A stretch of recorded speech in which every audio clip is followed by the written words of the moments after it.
Infuzion pump. IP 7700 infuzion nasosi shprits yoki suyuqlik paketini ishlatib, dori vositalarini belgilangan tezlikda aniq yuboradigan tibbiy uskuna. U aniq va xavfsiz yuborishni ta'minlaydi. Reanimatsiya, tez yordam va yangi tugilgan bolalar bo'limlarida mayda yoki katta miqdordagi dorilarni barqaror yetkazib berish mumkin. Ushbu mahsulot asosiy blok va quvvat kabelidan iborat. Quvvat kabelini asosiy blokning orqa tomoniga ulang. Quvvat tugmasini 2-3 soniya bosib tursangiz, uskuna yoqiladi va 3 soniyalik ozozini tekshirish jarayoni boshlanadi. Old paneldagi door-lock leverni yuqoriga ko'taring va eshikni oching. Ichkarida zanjir uslubidagi infuziya mexanizmi va sensorlar mavjud. Pastki qismdagi tubing klampni onga surib, qulfni oching. IFSET infuziya trubkasi ni to'liq joylashtiring va havo pufagi aniqlash moslamasi, uzatish mexanizmi va tiqilish aniqlash moslamasining kanallariga to'g'ri o'rnatilganligiga ishonch hosil qiling. Shu holatda tubing klampni yuqoriga ko'tarsangiz, trubka mahkamlanadi. Door-lock leverni yuqorida ushlab, eshikning yuqori qismini bosib, leverni pastga tushiring. Shunda IFSET oxirgi joylashuvga keladi. Eshikni qulflashda tubing klampni yuqoriga ko'tarilgan, qulflangan holatda bo'lishiga albatta e'tibor bering. Agar tubing klamp qulfsiz holatda bo'lsa va eshik qulflansa, tubing klamp buzilishi mumkin. Front view. Flow rate del volume, total volume ishlash usuli. 1. Flow rate mlh taglik soatiga yuboriladigan miqdor mlh ni belgilash. Raqamni kiritib, sel tugmasini bosing. Misol, 100 soatiga 100 mil yuboriladi. 2. Del vol delivery volume mil taglik umumiy yuboriladigan hajm mil ni belgilash. Raqamni kiritib, sel tugmasini bosing. Misol, 1000 jami 1000 mil yuboriladi. Vaqt avtomatik hisoblanadi. 3. Total vol umumiy hajm taglik bu tugma yuborilgan umumiy hajmni mil ko'rsatadi. Agar total volumeni tozalamoqchi bo'lsangiz, total volni tanlang va est tugmasini 3 soniya davomida bosib turing. Qiymat oqga o'zgaradi. Qurilmani ishlatishni boshlashdan oldin total vol qiymatini oqga sozlab olish tavsiya etiladi. Display overview. 1. IFSET brand infuzion setining brendi ko'rsatiladi. 2. Drops per 1 ml IFSET tomchilash sonini tanlash bo'limi. Standart qiymat 20 tomchi. 3. Battery level batareya zaryad holati ko'rsatiladi. LED ekranini foydalanuvchi uchun qulay bo'lgan burchakka sozlang. 5. Button lock status ochiq yopiq holatdagi ikonka bilan ko'rsatiladi. 6. Power source indikator foydalanilayotgan quvvat manbai, power, batteri yoki power. 7. Expected battery usagi ondagi oq tugmasini bosganda taxminiy batareya zaxirasi ko'rsatiladi. Ushbu holatda start tugmasini bosganda belgilangan parametrlar bo'yicha dori infuziyasi boshlanadi. Menu 2. Qisqa bosilganda menu ekraniga o'tadi. 2 soniya davomida bosib turganda esa tugma bloklash blokdan chiqarish funksiyasini bajaradi. Menyuda System Setup va Special funksionni tanlash mumkin. Special funksion ishlab chiqaruvchi muhandislariga mo'ljallangan rejimdir. System Setup tizim sozlamalari. 1. Buzzer signal ovozi signal ogohlantiruvchi ovozining balandligini sozlash uchun ishlatiladi. 2. Ochlusion tiqilish sezgirligi tiqilish bosim darajasini aniqlash sezgirligini sozlash funksiyasi. Standart holatda tiqilish sensori allaqachon sozlangan bo'lib, o'zgartirmasdan ishlatish mumkin. 3. IFSET Cell IFSET brendini tanlaysiz. O'zbekistonda taqdim etilgan 3 ta brend kiritilgan. 4. Infuzion infuziya sozlamalari. 1. Purge Setup havo chiqarish sozlamasi. IV liniya va shpris ichidagi havo pufakchalarini chiqarish uchun ishlatiladi. Tugma bosib turgan paytda ishlaydi. Eslatma, infuziya davomida bu tugma bolus tezkor yuborish funksiyasi sifatida ishlatiladi.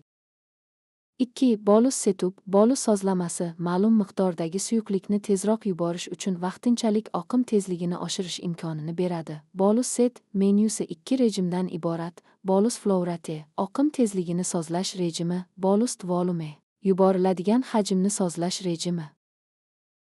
3. KVO setup. KVO funksiyasi tomirni ochiq saqlash, dori yuborilishi tugagandan so'ng qonning orqaga oqishini oldini olish uchun har safar bir mil bosim yuborib turadi. KVO Keep Vein Open funksiyasi belgilangan umumiy hajmga yetganda qon ivishidan kelib chiqadigan kateter tiqilishini oldini olish uchun past tezlikda infuziyani davom ettiradi. Standart sozlamalarda ishlatish tavsiya etiladi. 5. Display 1. Time setup joriy vaqtni sozlash. 2. BL time orqa yorug'lik yoqilib turish vaqtini sozlash. 3. BL bright orqa yorug'lik yorqinligini sozlash. 6. Config 1. Keylog tugmalarni bloklash. 2. Bolus on off bolus funksiyasini yoqish o'chirish. 3. Key sound tugma bosilganda tovush chiqarish. Tugma tovushi. Menu 2. 2 soniya bosib tursangiz tugmalarni qulflash qulfsiz holatga o'tkazish funksiyasi ishga tushadi. Lock holatida boshqa tugmalar ishlamaydi. Qulflangan holatda yana 2 soniya bosib tursangiz qulflash bekor qilinadi. Ushbu holatda Start tugmasini bosganda belgilangan qiymatlar bo'yicha dori infuziyasi boshlanadi. Stand B ekrani miltillab infusing ekraniga o'zgaradi. Warning set bolus agar bolus qiymati sozlanmagan bo'lsa, ekranda Warning set bolus xabari paydo bo'ladi. Muammoni hal qilish uchun bolus qiymatini sozlash kerak. Ochlyusion diqqat, infuziya jarayonida setda tiqilish, ochlyusion yuzaga kelsa, ogohlantirish signali chalinadi. Bu tiqilishni aniqlovchi sensor ishga tushganini bildiradi. setda tiqilgan yoki bukilgan qism bor yo'qligini tekshiring. Purga tugmasidan foydalanish. Dori yuborish jarayonida qo'shimcha ravishda tezroq yuborishni xohlagan hollarda purga tugmasini 2 dona va belgisi uzoq bosib bolus funksiyasini faollashtirish mumkin. Bolus rejimi faollashganda status lamp qizil rangda miltillaydi va o'rnatilgan qiymatga muvofiq dori yuqori tezlikda yuboriladi. Bolus yuborilishi tugagach status lamp yashil rangda miltillab normal yuborish rejimiga qaytadi. Infuziya tugagach ekranda template yozuvi paydo bo'ladi va status lamp ko'k rangga o'zgaradi. Stop tugmasini bosganingizdan so'ng setni ajrating. Door load cleaverni ko'tarib eshikni oching va pastki qismdagi tubing lampni bo'shatib setni chiqarib oling. Door load cleaver ko'tarilgan holatda doorni yoping. Odatda setga ulangan 3 yo'lli leverdan foydalaniladi. Lever holatini o'zgartirgandan keyin setni chiqarib tashlang. 1. If set cell. Menu System Setup If set cell. Bo'limida brendni tanlang. Ushbu qurilmaga O'zbekistonda taqdim etilgan 3 ta brend kiritilgan. Majburiy ravishda qurilmada kiritilgan Ifset brendidan foydalanish kerak. Brendni tanlaganingizda ekranda brend nomi ko'rsatiladi. 2. Purga setup. Menu System Setup Infusion Purga setup. Purga setup menyusida purga flow rateni sozlash mumkin. Standart default flow rate 500 mg. Permanent case. Menu System Setup Infusion bolus setup. 1. Bolus rate bolus oqim tezligini flow rate sozlash mumkin. Odatda 500 mg qiymati ishlatiladi. 2. Bolus dvol bolus yetkazib berish hajmini delivery volume sozlash mumkin. 4. KVO setup. Menu System Setup Infusion Quo setup oqim tezligini flow rate sozlash mumkin bo'lib, odatda 1 mg qiymati ishlatiladi. Ehtiyot choralari. Old paneldagi door load cleaverni yuqoriga ko'taring va eshikni oching. Ichkarida zanjir uslubidagi infuziya mexanizmi va sensorlar mavjud. Pastki qismdagi tubing lampni onga surib qulfni oching. Ifset infuziya trubkasi ni to'liq joylashtiring va havo pufagi aniqlash moslamasi, uzatish mexanizmi va tiqilish aniqlash moslamasining kanallariga to'g'ri o'rnatilganligiga ishonch hosil qiling.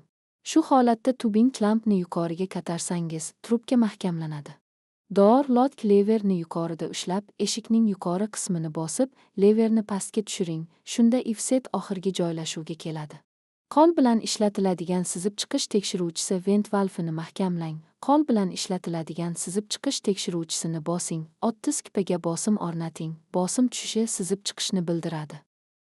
2. Agar trubkaning bir xil qismi peristaltik haydovchi moslamasiga 2 soatdan ortiq vaqt davomida o'rnatilgan bo'lsa, uni sim uzoqroqda joylashgan boshqa holatga almashtirib foydalaning. Trubkaning bir xil joyi uzoq vaqt bosim ostida qolsa, u deformatsiyalanishi mumkin va bu infuziya hajmi aniqligiga ta'sir qiladi. 3. Qurilma ishlayotganda dori suyuqligi qurilmaning yuzasiga tegib qolsa, darhol arting. Suyuqlik tirqishlardan ichkariga kirsa, bu nosozlikka olib kelishi mumkin.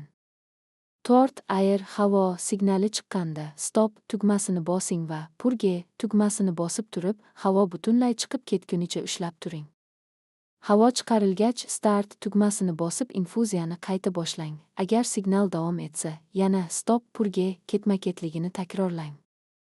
Havo yaxshi chiqmasa, setning ulanish holati va joylashuvini tekshiring. To'liq havo chiqarish qiyin bo'lishi mumkin, lekin kichik miqdordagi havo muammo yaratmaydi. Eng muhim narsa air signali chiqmasligi uchun oldindan boshqarib turishdir. Tomosha qilganingiz uchun tashakkur. Ushbu video YouTube'da ham mavjud.